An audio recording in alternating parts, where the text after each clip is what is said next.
One of the frustrations that often occurs is when a trust is created with a husband and wife and one of the spouses pass away and the surviving spouse is not aware that any legal work needs to be done. And this is common. It's not your fault because the trust is drafted so the surviving spouse has access to the assets and he or she is still living in the home. So what's the big deal? Why do we need to do anything? Why do we need to contact the attorney and notify them that a spouse has passed away? Do you want to jump into the details there? Yeah, and I think another thing that adds to the confusion is that there's no probate at that point, or hopefully at all, even down the road, but there's no probate. And so often the surviving spouse thinks, I've got a trust, there's no probate, I'm still a trustee, so I still have access to everything in the trust, so I don't have to do anything. And unfortunately, that's not the case.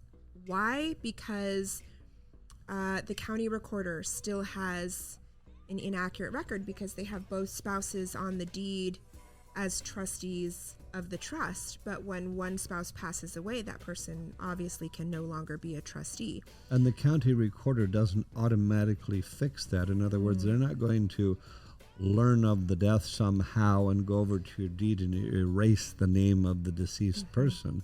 There's paperwork that has to be done.